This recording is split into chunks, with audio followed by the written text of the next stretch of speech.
Happy Leap Day, everyone! 2023 has finally come and gone. Oh, you're wondering why I'm outside in the snowy cold? Well...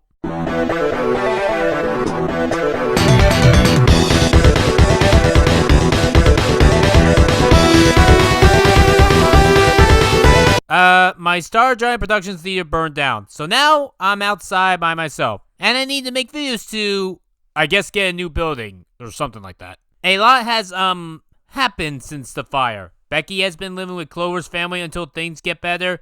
I'm not sure where Doomkey has run off to. Dashy was gonna help me take care of this, so I'm hoping to get a phone call in. Oh boy, that's not her. What the heck, I'll answer this. Hello? Hello. Are you familiar with magical girls? Not really? Can I at least tell you about why witches are evil? No thanks, goodbye. Was that really necessary, Corbin? Patience, Kalantha. I believe that woman was the one that I was searching for.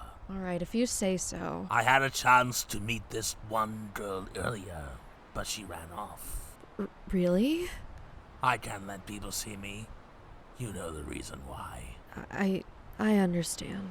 What was I gonna say? Oh yeah, 2023 animation list. I think this is gonna be the last year that I do this. The worst of a year, the best of a year, and the best videos from me. I did this list last year, and as fun as it is, I need to cut back from this. Mostly because I'm not really into new animations these days. I don't really keep up with things because I'm busy working on other projects all the time. Heck, the only good cartoon that I found from last year was an internet animation, being Digital Circus, and that was only the pilot. Now, animation last year was definitely nowhere as good as 2022. 2022 is my favorite year in animation. Last year, it's hard to say. There was definitely a lot of good stuff, but lots of bad stuff as well. And the less that I say about the strikes and the behind the scenes of animation, the better. I didn't go out of my way to watch every single animation that came out in 2023. I have a busy life. I know a lot of people said that Miraculous Ladybug Season 5 was bad, like a bunch of certain episodes, but I didn't go out of my way to watch it since I've only seen a few episodes of the show. So there's no point in me seeing Season 5 if I don't know anything about the show. So if I don't bring up a certain animation, just assume that I haven't seen it. So, we're just gonna go over the animations that I know about. With all that out of the way, let's begin. How you doing, kitty kitty? Are you feeling pretty good, Mr. Cat in the Hoot? I'm not a big fan of the Owl House. The show is fine. It's like a 6 out of 10 for me. I really love Ida, King, and Luz. Well, mostly Ida and King. When Luz is with them, the show is really fun. However, as the show went on, Ida and King kept getting pushed more and more to the side. All in favor of Luz's friends that were just a bore. I never really cared for Willow, Gus, and especially Amity, and don't even get me started on Hunter. In the second half of Season 2 up until the series finale, the show developed a lot more of that 2010's dark depression lore shit, despite it, being a 2020s cartoon entirely. I'm not saying that a show is automatically bad going on the Cerebus syndrome route, but what I am saying is that 9 times out of 10, shows don't do it well. And the entirety of Season 3 was just bad. The worst of this was For the Future. I was tempted to go with the series finale since I really hate the Collector, and we form a guy who petrified other people is a trigger of mine. But I will give Watching and Dreaming this. At least things got accomplished there. For the Future is the biggest slog of the show. Nothing is accomplished. You could skip this entire 44-minute episode and nothing would be missed. I know other Owl House episodes had this problem, but at least they were only 22 minutes. This is 44 minutes of waiting at a doctor's office. A lot of it comes across as, this character hasn't really done anything in a while, so let's give them more of a personality or an obstacle to come over. I wouldn't mind that there was just 1 or 2 characters doing this, but it's 4 characters being Hunter, Willow, Luz, and Amity 2.0. I know her name is Basha, but I'm going to call her Amity 2.0 because that's all she is. It's like when Friendship's Magic added Cozy Glow, when in reality she was just Diamond Tiara 2.0, because the show really wanted to do more Diamond Tiara like shenanigans, but couldn't since they reformed the bitch, quote unquote. Speaking of Amity, I find it funny that when she is such an awful bitch, Luz is written well, but when Amity becomes well, suddenly Luz becomes a bitch. You guys already know how I feel about liars, so Luz keeping a dangerous secret from Amity really pisses me off. Even ignoring that, Luz has other problems. So, this episode wants us to really focus on Luz trying to finally get her talisman, like getting the egg if it hatched. Whenever it's not Luz lying to her girlfriend, it's about her trying to get her talisman hatched. When it does hatch, it takes 5 minutes longer than it should to reveal what it is because the writers want to desperately drag on the story for far longer than it should for drama. And then we get the Palisman. So, what single animal is it? I mean, all the other kids get single animals, so naturally Luz gets a...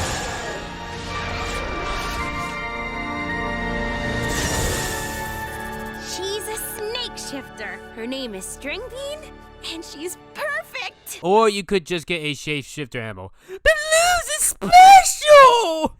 Why not just have a regular Palisman? You could even have it just be a snake. That would have been cool. Luz had a snake in the first episode, her literal first scene. It could have been a clever callback, instead of just a shapeshifter. And Luz states her name is Stringbean. Did it whisper its name to her? It would make more sense if she called it that. It's weird. And about this Palisman, I have issues surrounding it. Okay, according to Amity, she states, How did you connect with your Palisman? After being handed the staff, I said, I want to be a great witch, or I want to be an author like Mildred Featherwile. But she wouldn't move until I admitted that I don't know what I'm going to be when I grow up, but I want to choose the path myself. And that was enough.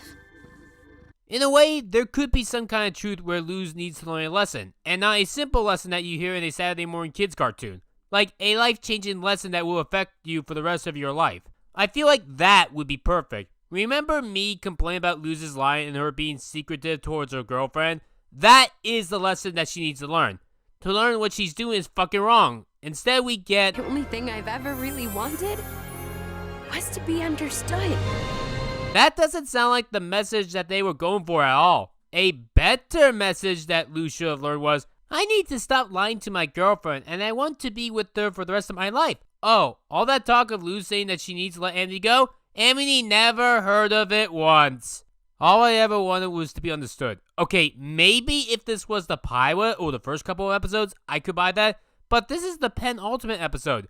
You have friends that care for you, a mom that loves what you do. What do you mean you're not understood? What kind of half-assed message is that? By the way, bringing the mom here is a really dumb writing decision. Oh, but Amphibia didn't do that. I wrote 2 pages of me criticizing this episode, and I'm finally bringing up the elephant in the room. Okay, so Disney cut their budget back because they didn't want to waste millions into this show. The average cartoon episode that's 22 minutes is usually like $1 million or $500,000, give or take. And they figured that making less episodes would be a good financial decision since they thought the Owl House wasn't a good investment. It sucks, I understand, but when you have this obstacle, you gotta learn to work around it. And Dana Terrence didn't. She just had the series drag on. Here's a question. Remember this. Hey, wouldn't you rather, I don't know, have a beach day? Maybe if we had time for 20 more adventures, but we don't.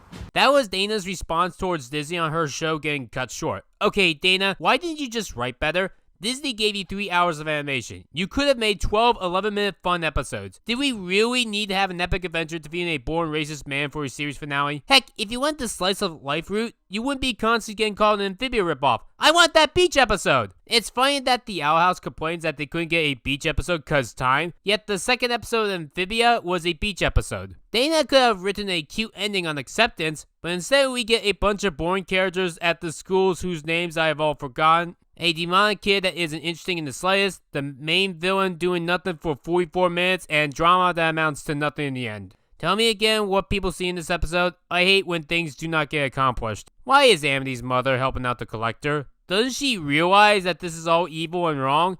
And isn't it pointless to make separate villains of Bellows and the Collector? That's like making Bill Cipher this built-up villain, not the main villain. Like he was split in two. Or the same thing with Andres. It'd be like if he was super serious and then someone else did all the stuff that was not built up. Something like that. Back to Amity's mother. There is no way that she could be this delusional. I know she's the villain, but even villains are usually smarter than this. It was tempting to go with the series finale for how the show lets Luz have her cake and eat it too, with the portal being open forever and with her never feeling the need to ever lose her girlfriend or her home. And Boudreaux had to learn to give something up, but not lose. Ha ha. But I'll still give the Owl House finale this. At least the show ended. This semi-finale part ends on another cliffhanger. I know it may not seem bad, especially now, but back when this first came out, you had to wait 3 months before the next episode, which was just far more annoying. Oh, back to Luz's mom, Camila. Why does she go with Luz? She doesn't know anything about this demon world. The episode constantly proves that with her constant questioning. She's not prepared. That's why Anne's parents never went. Do you know what they did when Anne went back to Amphibia? They got trained by the FBI. So when Andreas did attack later, they were prepared. Camila is going in blind to a world that could kill you instantly. Not to mention a world that she has no knowledge on or even has her own fighting training. Oh, by the way, if you're gonna rip off another show, don't directly reference it as an Easter egg in your own show, i.e. the season 2 finale with them mentioning Anne. It's really sad that the Owl House went this direction, because it could have been fun. Rob Schneider is a chair. rated PG-13. Hey guys, I hate last year's Makoto Shinkai movie. I don't like his works. I'm pretty sure that my over half-hour-long animation review on Wedding With You gave that away. I'll give Suzume this. It at least is better at writing the secondary main character compared to Your Name and Wedding With You, so there's some good news. The bad news, though, is that the protagonist is worse than the protagonist from those two movies. And Suzume herself is my sole reason for me putting this on the worst list. Yeah, Suzume, go ahead and constantly not tell your aunt where you are going, and be an idiot in the process! Once again, like Wedding With You, the issue comes down to her age. Granted, it's not as aggressively bad as Wedding With You, but if you're a child going out on your own, you're gonna get consequences for that. It'd be better if Suzume was an adult. I mean, the animation in this film is good, but that's kinda expected with Makoto's works at this rate. And even then, I thought Wedding With You looked better. The actual story is just too weird for my taste. So this guy named Soda has a mission to close these dangerous doors all around Japan. They have these giant demon worm-like creatures. When they come to our world, it spells disaster, like say, earthquakes. And he's pretty good at his job. I was even interested in his story. The problem is, this girl Suzume fucks shit up and gets his soul trapped into a chair. Yes, this is the chair meme that you've seen. This is the film where it comes from. I didn't see this film when I made that joke in my Wedding With You video, but now I finally have. The chair is so goofy. The first time that I saw Soda move in the chair, I laughed. It is so funny. But no, this is a serious movie. I can't take this film seriously because the chair is just too weird and goofy for my taste. It's like a clown performing at a funeral. Something about that does not feel right. It's kind of like when Powerpuff Girls 2016 tried to tell a serious origin story with Bliss, and the island that she went off to was called Bird Poop Island. At least the Owl House penultimate episode, as bad as it was, had the same constant tone the whole way through. The same cannot be said for Suzume. Oh, also the film tries to make it look like Soda is gonna die with his chair being a sacrifice to the demons to save the humans. But the film pulls out some bullshit and then Soda is able to come back to life thanks to Suzume. It's like when Hodaka freed Hina from the weather curse and then flooded Japan. Only this time, there's no consequences? So I guess that's better? Soda at the end states that he has to close more doors around Japan, but the final shot has him meeting Suzume again.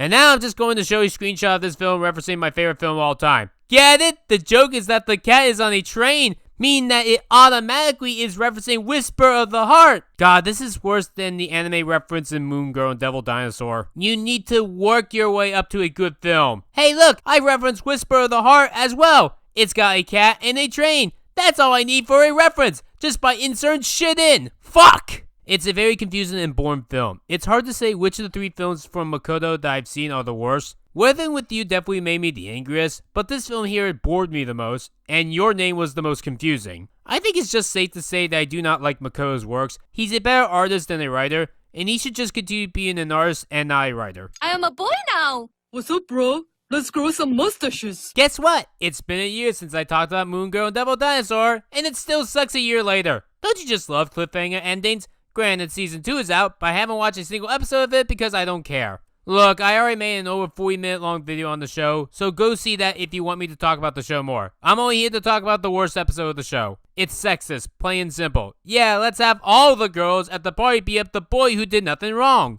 When I rewatched this episode, I didn't realize that he actually ends up enjoying time with the girls in the end. But the development for it was off-screen, and the worst kind of development that you could ever do is do off-screen. At least Suzume wasn't sexist.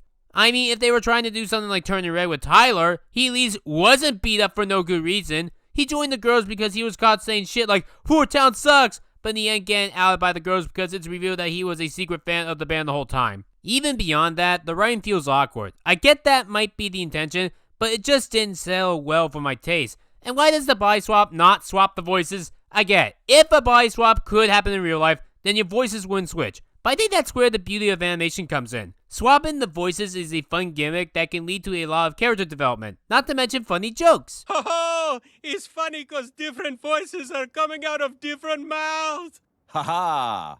When you don't switch the voices, you don't really develop the characters. That's probably why I don't care about the My Little Pony body swap episode, because it was just Fluttershy swapping with Angel. But when Angel tried to be Fluttershy, it was just Andrea Libman talking, and it doesn't really sell the whole personality thing. It would have been nice for Angel to be able to speak. Imagine if he sounded like Gilbert Gottfried. Hey, Mr. Beast, I just ate some of your Mr. Beast burger, and let me tell you, your burger makes for a better fleshlight than food.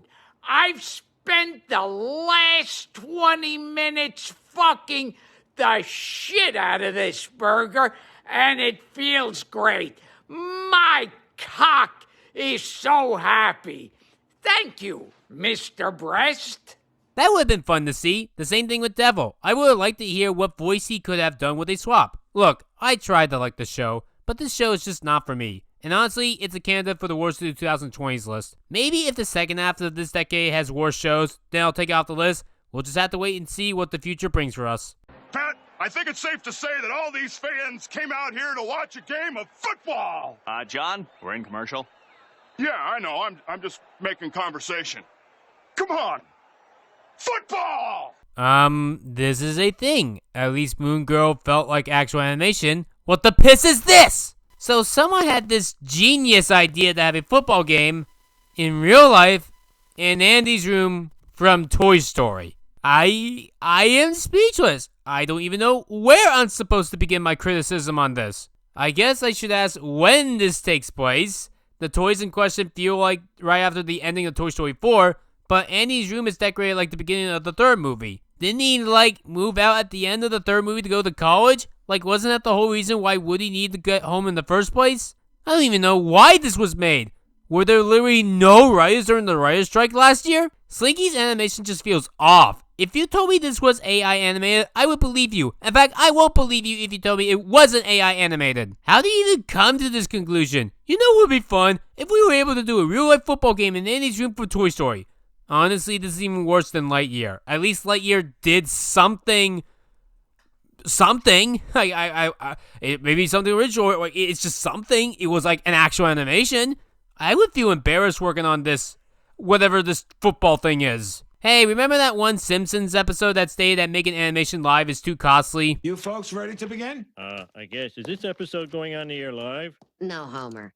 Very few cartoons are broadcast live. It's a terrible strain on the animator's wrist. Yeah, well, that kind of lost its way, sadly. In the 2010s, The Simpsons did an episode live by only using the last 3 minutes of an episode to answer 3 questions from the audience, while the rest of the episode is about a different plot entirely. I mean, I guess there are ways to do this Toy Story thing right. A couple of weeks ago, Nickelodeon did their own thing having SpongeBob be at the Super Bowl, but they went all out on it, even getting Tom Kenny to make jokes as SpongeBob. It wasn't even AI animated. They used the same modeling that VTubers do, where it's a real person but they are moving like an animation. This Toy Story thing here is boring and bland. I can't even recommend someone to make fun of it because it's over 3 hours long. I think we've reached the point where The Simpsons gets so bad and mushed all together that the titles don't help me understand which episode it is anymore. If you said episodes like Itchy, Scratchy, and Poochie, or Homer's Phobia, or Homer Batman, I would gladly tell you what those amazing episodes are. Hell, even bad episodes at least remember their titles like The Principal and the Pauper, or Alone Again, Natural Diddly. I wrote down this episode on the script a couple weeks ago, but when it came time for me to write the damn script for this one, I forgot about all of it and had to watch the episode again. Jesus Christ, even that Toy Story thing, I remembered stuff that happened in it. Okay, so the episode's about Willie trying to get this girlfriend from Scotland, and they do a bunch of Scottish jokes. Lisa eats meat, so much for her being a vegan. It's funny because when I heard about this one, that was the big controversy the episode had in real life. And yet, I'm more mad about Bart being at his absolute worst. He hates girls so much in this episode. But has he had several girlfriends before? This one, he believes in cooties. This came out last year, yet it feels like it was the 90s, early 2000s when that shit was last relevant. But he doesn't want Willie to be happy because they would lose their guy time and Bart acts like a damn infant. It's like that Twilight wedding, but if Twilight was the one in the wrong. And before I move on to the next one, Homer and Marge have another marital crisis. And Homer is able to get back with Marge because he sent her a funny animal video. Yep, we're at that point in The Simpsons' life. That is one big pile of shit. Priya, did you just do? Excuse me? You guys are disgusting.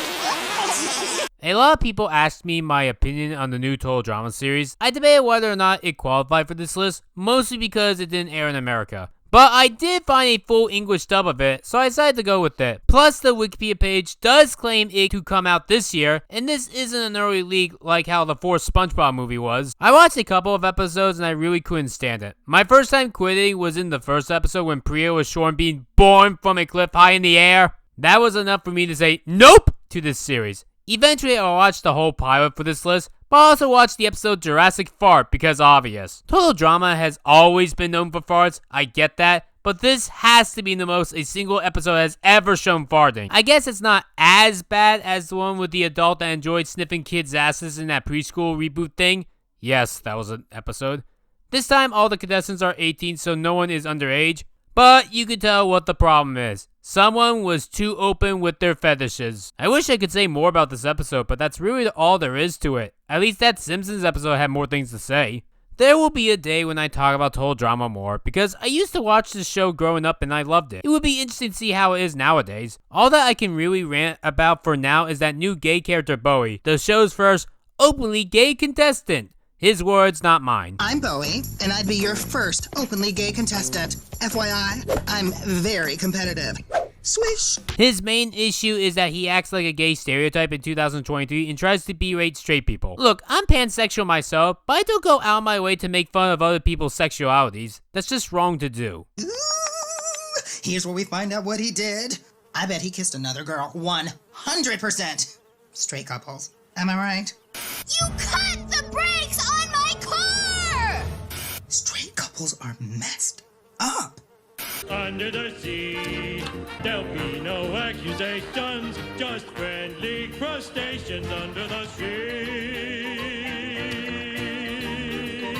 I love DreamWorks. They make such fantastic films that push the boundaries of animation. In 2022, they made two amazing films. The Bad Guys was an amazing subversion of writing bad guys as a whole. And then there's Puss in Boots: The Last Wish. It took a weak first film and made an infinitely better sequel in every single way.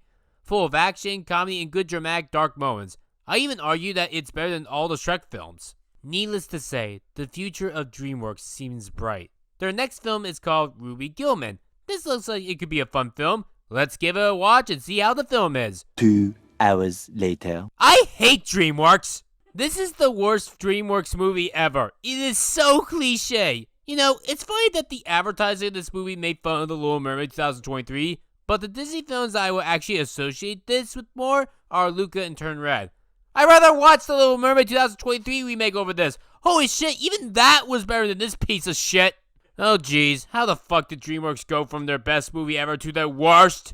In just one film? It's just cliche, the movie. Even the Emoji Movie was more original than this. Hell, I like the Emoji Movie more than this. How do you fuck that up, DreamWorks? I didn't laugh once. Like, there was this uncle that I guess almost made me laugh, but he's not in the film for that long, so I can't really call him funny. The only cliche that this film avoids is the road trip cliche, which is good because I'm tired of anime films just going from set piece to set piece. But every other cliche? Oh boy. Older sister hates her younger brother. The best friends who are bland and boring. Mother and daughter have different worldviews. You know, say what you want about Chicken Little and his dad, I at least like Chicken Little. For Ruby Gillman, I hate both the mom and the daughter. I hate the mom because she keeps lying to her daughter. Even after Ruby finds out about the Kraken powers, the mom still lies. Not to mention the mom is an idiot. I gotta say, it's moronic if the Kraken family didn't want to get involved in the ocean and then decide to live right next to it, and that their supposed area is like 10 miles away from the destination. If you wanted to avoid the ocean, wouldn't it be best to be as far away from it? The film states that she wanted to feel moist. You can fucking feel moist in Kansas for all that I care. This is a legitimate question. Is it just salt water that makes it turn into Krakens, or is it regular water as well? The film never states either which one. For all we know, regular water could also do the same thing, which is, gross because that means they don't shower. I'm bringing this up because the film never states the difference. How the hell do you live next to the ocean all your life and not get wet once? If we're doing the Luca and Turn Red comparisons, Luca worked because the parents warned Luca that going to the surface would kill you. And May couldn't get the powers of the panda until she became a teenager. Ruby had no warning, so why did she get wet once? You know, if you're gonna rip off Turn Red, at the very least have the DC to have interesting friends. Priya, Miriam, and Abby, I remember everything about them and how fun they were, especially Abby's funny craziness. I remember their dialogue and fun moments. I had to look up the names for Ruby Gillman and her quote-unquote friends. Their names are Margaret, Trevin, and Bliss. And Bliss is that god stereotype that I've grown to hate over the years. See Lucy from the Loud House to understand why I hate it. The Canadian stereotypes are stupid. Actually, no. Call it a stereotype or actually be a compliment. Give the Loud House credit, at least when they sang a terrible Canadian song, they were actual Canadian cliches. What Canadian stereotype is there of, lol, Canadian people are blue? Literally none. Usually every stereotype has an origin to why this happens. There's a reason for the stereotype of black people being associated with watermelons and fried chicken. If you look it up, there is a reason. There's no reason for Canadian people to be blue. None. There's none for Canadians. So Ruby's joke makes no sense. It's no wonder why this is DreamWorks' lowest grossing film ever. I'll probably forget about this film by tomorrow. You are a bitch! A couple of years ago, I made a video on the new Proud Family reboot. Since I made it, the show has somehow gotten worse. It was already bad enough when I first saw it, but I wasn't aware it could get worse. Yeah, definitely a candidate for the worst of the 2020s. So many bad episodes. Whether it's this one episode that likes to state that people with autism have magical powers, or when you riot to remove a racist statue that people will automatically stop being racist in just one night, or the episode where black kids sing, "Slaves built this country." Yes, this is the one that I picked, but believe it or not, the song was not the reason for why it's the worst. But because it's a major elephant in the room, I need to talk about this first. This is a topic that I'm on thin ice already. I understand that, but let me try my best. First of all, I'm white. And I know that in this dark dystopian 2020s world, people like to state that only white people can be racist and how black people can't be racist. Even this episode states that. You can take your model minority myth somewhere else. Model minority myth? What does that mean? I think she just called you a racist, Penny. Black people can't be racist? I agree. Racism is prejudice plus power. But we can be jerks. I give you that. So I asked my friends what the deal was and if it was true or not. One of my friends who is black, which I'll keep his name anonymous here, told me that what the Proud Family stated was a lie, even giving me video links debunking the matter. I'll link it in the description down below for you guys to watch if you're curious. But the TLDR is that the Proud Family puts black people on a pedestal and makes it look like blacks did nothing wrong for all of eternity. The reality is that, yes, whites did have blacks be slaves. That is sad and was definitely wrong. But black people also made other black people slaves. And there's also the notion that all black slaves came from America. And there's also the notion that black people also made white people slaves. And there's also the fact that white people made other white people slaves. They want to rewrite the history of slavery by falsely stating that slavery exists only out of racism. This is not true. Those who took the time to research history will find that either the rich or the strong would often enslave those who were weaker and vulnerable of their own race. Asians enslaved weaker Asians. Africans enslaved conquered Africans. The Balkans were enslaved by the Europeans. Indigenous people enslaved other indigenous people, and so on and so on. This is why I don't like doing political topics in my videos, or even talking about them, because when you fuck up badly, then you really fuck up badly. It's one thing to make an episode about dinosaurs farting like total drama.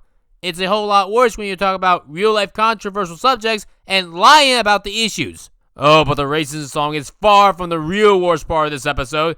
Okay, so everyone likes to state that Penny has like the worst friends in any cartoon ever. I've only seen a few episodes of both versions of the Proud Family, but from what I was able to see, I kinda have to agree. And the worst of them all is Dejanay.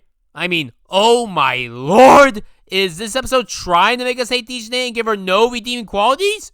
In one scene, Penny gives Dejanay a locket to celebrate their anniversary of being friends, and what does she do? Dejanay says she forgot, claims it's not important to remember, gives the locket to her boyfriend as a gift, mocks Penny in the picture, which I should remind you is from their childhood, and offers to switch the picture of her and Penny with one of her and her boyfriend. At least Ruby Gillman didn't have a character that wanted to fully strangle. I'm surprised Penny didn't strangle Dejanay herself. And then Dejanay states, "Oh, I never forget." So that makes things worse. SpongeBob, you can't always expect my usual brand of stupidity. I like to mix it up. Keep you on your toes. At least Patrick did it for less selfish reasons and had some sort of awareness.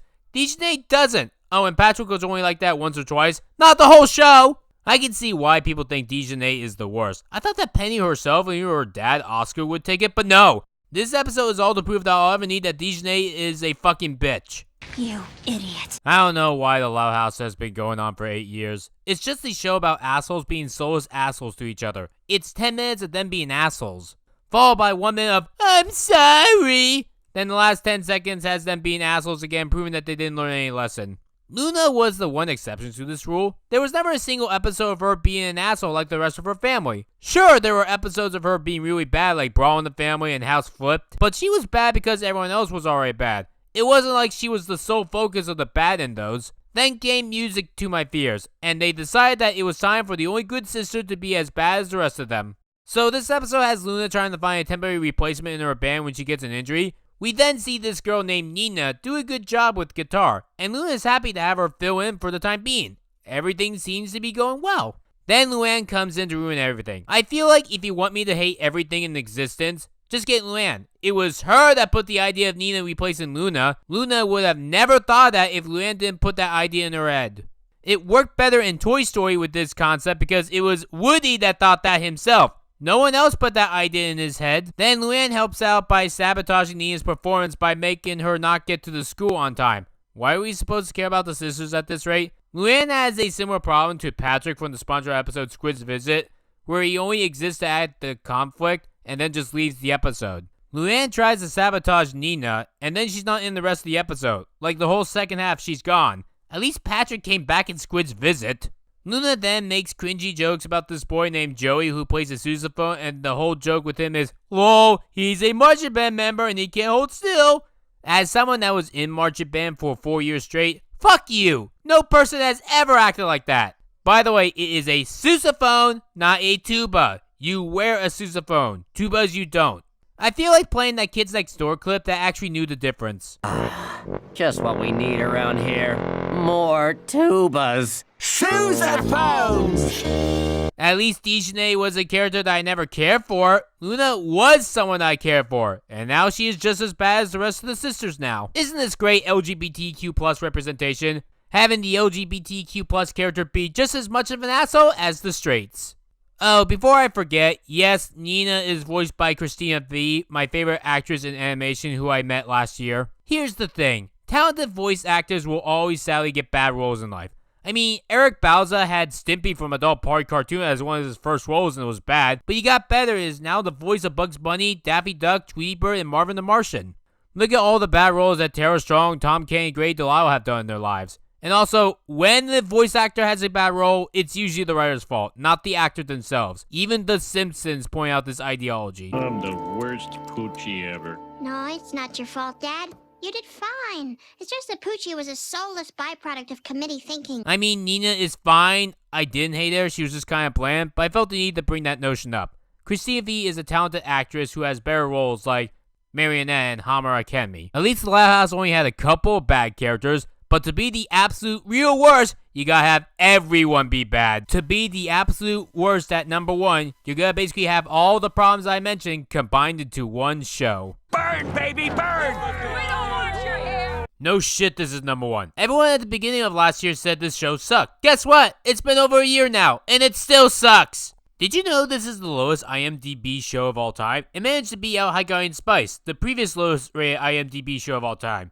I know IMDb is useless, but I thought it'd be fun to bring up that random fact. Velma is a murder mystery, but with zero tact and taste. It's just assholes being assholes to each other. But what really puts this at number one is that it's not just random characters that no one cares about, it's the Scooby-Doo gang. I can guarantee you that millions of people love the original Scooby-Doo. Velma herself would never act like this, ever. Honestly, I prefer Fairview over this. At least that show was just stupid and characters I never gave a shit about. The sad truth about all of this is that it could have been good. The setup is nice. Velma lost her mom at a young age, and then she used to have fun memories with her. That right there could explain why Velma is a bitch in the present. It sounds really deep and emotional. I like this concept. But no! She was memorizing wrong. She was actually a fucking bitch the whole time. You want a good example of meta humor? I can't tell you one because none exists. Stop doing meta humor. It ain't funny. And no, I don't hate inappropriate laughing. SpongeBob Don't Make Me Laugh had SpongeBob laughing at inappropriate times, but it was funny because he was stuck in that position, and the actual jokes were the reactions of the other fish surrounding him. Meanwhile, Velma does... She has no brain! Oh, I'm not dissing her. She has no brain! Oh, this person is dead. Laugh! God, I'm fucking disgusted by all this shit. Honestly, I prefer the Powerpuff Girls 2016 reboot over this. At least with that show, the people behind it felt more incompetent over nasty. Like they had multiple writers for an episode and it's clear that there was a lack of communication. Velma, on the other hand, felt like they knew what they were doing and loved being awful, although still being incompetent in the end. The sad thing about all this is that I truly do think that Velma could have been good. Oh sure, it was dead on arrival, but I truly do believe that Scooby-Doo can be an adult animation. There is potential. If Family Guy's cutaway gag on it can be funny. Now return to the Scooby-Doo murder file. Gee whiz, gang. Looks like the killer gutted the victim, strangled him with his own intestines, and then dumped the body in the river. Jinkies, what a mystery.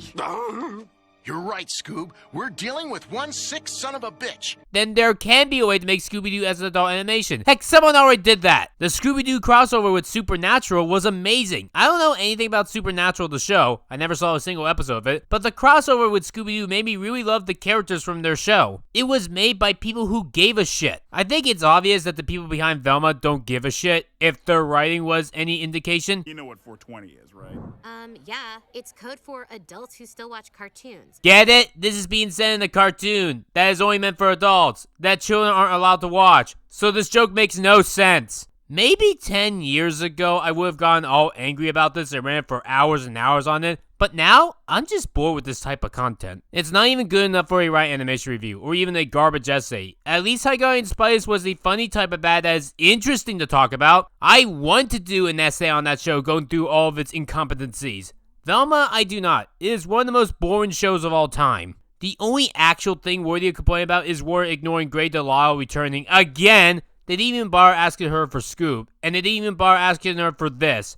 Even though Grey Delisle is the current voice of Daphne. Though, to be fair, is it really worth seeing Grey in a piece of shit like this? Even the Loud House episode, Music to My Fears, has more taste than this Velma episode. I picked the pilot episode as the worst of them all because I quit after watching this one. Some people as of late have been trying to figure out the science behind why the human race loves to hate watch things. I don't enjoy hate watching because it's depressing. Why would I want to focus my time and energy onto something that I'm gonna hate? I know some say it's a fun game to do to riff on with your friends, but if you and your friends find it boring, then it's not gonna be fun.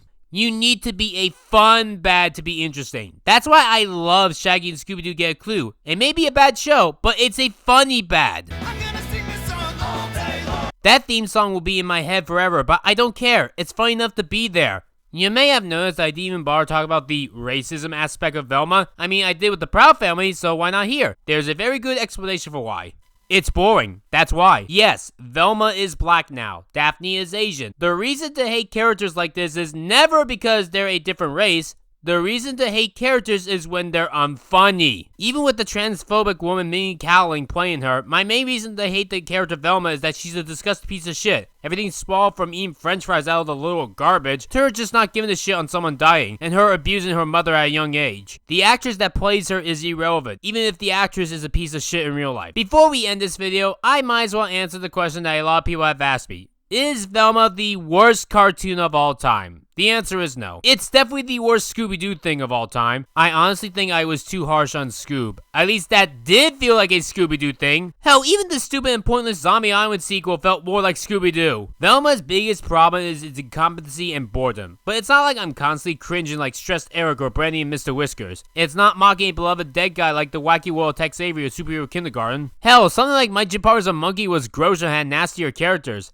Velma's not even bad enough to be in my top 10 worst cartoons of all time. I've seen so many shows over the years that are worse than this. It just so happens that Velma got way more attention than other shows that are much worse. I still think the Loud House as a whole is worse than Velma. I could say that Velma is in my top 25 worst cartoons of all time list, but not much else. As of right now, it's the second worst cartoon of the 2020s, only behind Superhero Kindergarten. At least Velma didn't deliberately try to mock Stan Lee, and yes, with word of a season 2 of Velma coming up soon, that means it will have at least 14 episodes, which is my minimum of something needed to be on a top cartoon list of a decade. That's why I won't be putting High Guy and Spice on the worst of the 2020s list, there weren't enough episodes. I know I saw only the first 2 episodes of Velma, but with how bad they were, I didn't bother going out of my way to see more. If I was completely bored by the first 2, then why should I continue? You know, even when it comes to people that hate me in real life, we can at least come together on one thing. Put our differences aside and agree that this show is complete garbage. When I get to my worst of the 2020s list, I'll definitely watch the entire show. But for now, I do not need to watch another single episode for the next 5 years of my life. And I'm glad that I do not have to, because there's no point.